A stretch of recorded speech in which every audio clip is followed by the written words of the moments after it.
মানব ইতিহাসের সবচাইতে বিপদগ্রস্ত মানুষটির নাম মুহাম্মদ সাল্লাল্লাহু আলাইহি সাল্লাম।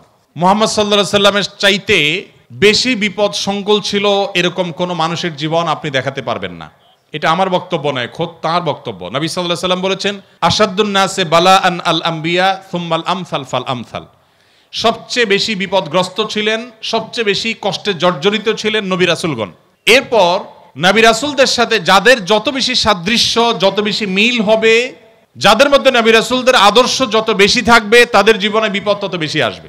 অনেক মুসলিম বন্ধুরা প্রশ্ন করেন, ইসলাম যদি সত্য ধর্ম হয়, আল্লাহর অস্তিত্ব যদি সঠিক সত্য হয়, নাউজুবিল্লাহ, এরকম প্রশ্ন অনেক মুসলমানের সন্তান করেন, তাহলে মুসলমানরা কেন গোটা পৃথিবীতে মার খাচ্ছে? কেন ফিলিস্তিনে আমরা দেখি বোমের নিচে মুসলমান? কেন কাশ্মীরেও আমরা দেখি নির্যাতনের নিচে মুসলমান? কেন সিরিয়াতেও আমরা দেখি নির্যাতিত মুসলমান? কেন ইরাকে আমরা দেখি মার খাচ্ছে মুসলমান? কেন আফ্রিকা আমরা দেখি মার খাচ্ছে মুসলমান? কেন বার্মায় দেখি আমরা মার খাচ্ছে মুসলমান? কেন চায়নার উইঘুরে দেখছি আমরা মার খাচ্ছে মুসলমান? পৃথিবীর যেখানেই মার খাচ্ছে দেখবেন মুসলমান মায়ের নিচে আছে, উপরে মুসলমান নেই। তারপরও পৃথিবী বলবে মুসলমান সন্ত্রাসী। আমাদের অনেক মুসলমানকে তারা কনভিন্স করে ফেলেছে, অনেক মুসলমানের সন্তান কনভিন্স হয়ে গেছে, হ্যাঁ তাই তো, মুসলমানরা অনেক অশান্তি সৃষ্টি করে। দুইটা বিশ্বযুদ্ধ তো মুসলমানরাই করেছিল না? মুসলমানরা না? কত মানুষ মারা গেছে দুই বিশ্বযুদ্ধে? 100 মিলিয়নের বেশি মানুষ হত্যা করা হয়েছে দুইটি বিশ্বযুদ্ধে, মুসলমানরা করেছে।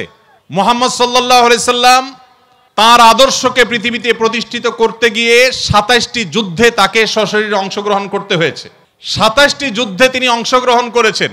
এই সকল যুদ্ধে যত মানুষ মারা গেছে সবগুলোর যোগফল কত জানা আছে আমাদের কারোর? মাত্র 1000 মানুষ। এর মধ্যে 600 জন বিশ্বাসঘাতকতার অপরাধে দণ্ডিত হয়ে মৃত্যুদণ্ডের মুখোমুখি হয়েছে, আর বাকি 400 মানুষ মারা গেছে 27টি যুদ্ধে। কল্পনা নয়, গল্প নয়, বাস্তব।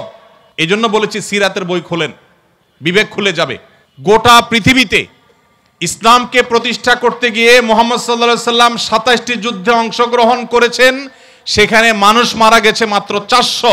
400 মানুষের জীবনের বিনিময়ে 400 মানুষের মূল্য, এটা দিয়ে গোটা বিশ্বে ইসলামকে প্রতিষ্ঠিত করেছেন মুহাম্মদ সাল্লাল্লাহু আলাইহি সাল্লাম। একটা ইউনিয়ন দখল করতে গিয়ে তো 400 বেশি মানুষ মারা যায়।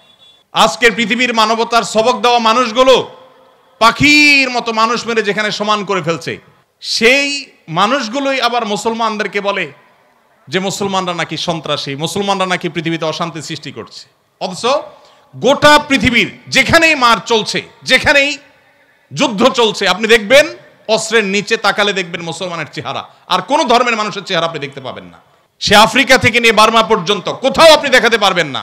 যুদ্ধ চলছে আর নিচে মুসলমানের চেহারা নাই, একটা জায়গা দেখাতে পারবেন না। এত কিছুর পরও মুসলমানকে গালি শুনতে হয়। ভাইরা আমার, তো মুহাম্মদ সাল্লাল্লাহু আলাইহি সাল্লাম তার জীবন ছিল সবচেয়ে বেশি কষ্টের, সবচেয়ে জর্জরিত। এখনো মুসলমানরা সবচেয়ে শান্তিকামী, তারপরও তাদের সবচেয়ে বড় ব্লেমটা হজম করতে হয়, সবচেয়ে বড় মিথ্যা অভিযোগ তাদের উপরে করা হয়। অথচ মুসলমানরাই হলেন পৃথিবীর সবচাইতে শান্তিকামী, সবচাইতে শান্তিকামী। যেই কোনো বিচারে আপনি উন্মুক্ত মনে যদি বিচার করেন, আপনি দেখবেন যে পৃথিবীতে কোনো গণহত্যার সাথে পৃথিবীর ইতিহাসে মুসলমান শাসকদের বহু দোষ ছিল, বহু ত্রুটি ছিল, শতকণ্ঠে আপনি সমালোচনা করতে পারেন।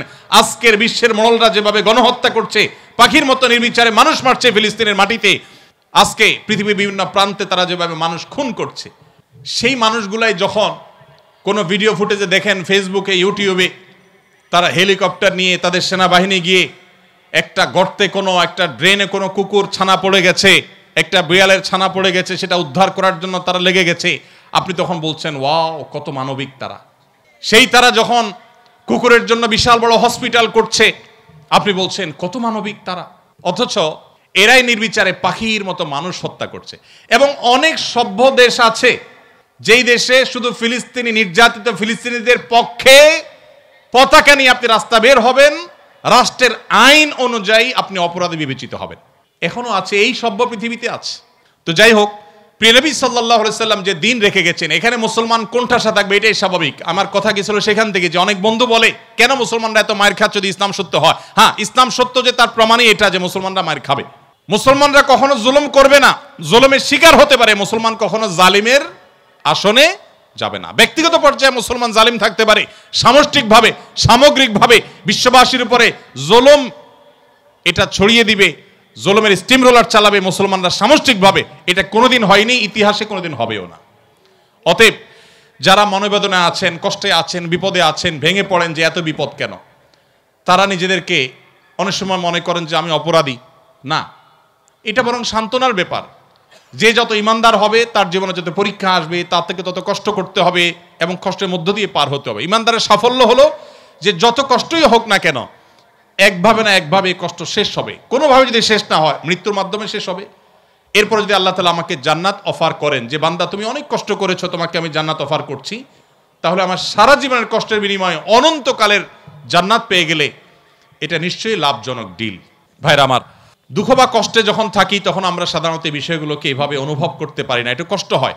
যখনই আমি দুঃখে পতিত হব, আমাদের নবীজির কথা স্মরণ করব যে তার চাইতে দুঃখে কেউ ছিল না, সবচেয়ে কষ্টে ছিলেন, কিন্তু তার চাইতে সাকসেসও পৃথিবীতে কেউ ছিল না। ইন্টারেস্টিং বিষয়, সবচেয়ে দুঃখী মানুষ সবচেয়ে সফল মানুষ। কি অর্থে সফল?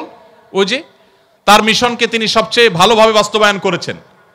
প্রথম এবং দ্বিতীয় বিশ্বযুদ্ধের মধ্যে 100 মিলিয়ন মানুষ হত্যা করতে হয়নি।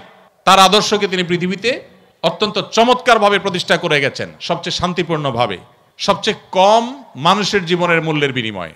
অতএব কষ্ট যখন হবে আমাদের সবর করতে হবে ওই কথা চিন্তা করে। আমাদের সমাজে একটা কুসংস্কারাচ্ছন্ন বিশ্বাস আছে, উক্তি আছে, এখনো গ্রামে গঞ্জে এমনকি শহরেও অনেক মানুষ আছে, কারোর যদি বিপদ আপদ পিছ না ছাড়ে, একের পর এক বিপদ লেগেই আছে। দেখবেন অনেকে কমেন্ট করে, লোকটা কত বড় অপরাধী হলে একটার পর একটা বিপদ লেগে আছে, কত খারাপ মানুষ। অথচ একটার পর একটা বিপদ লেগে থাকা এটা মানুষের খারাপ হওয়ার কোনো প্রমাণ নয়।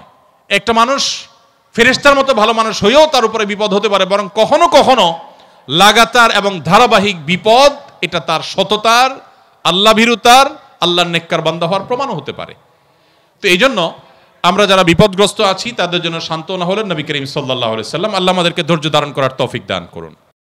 আস-সুন্নাহ ফাউন্ডেশন, উম্মার স্বার্থে সুন্নাহর সাথে।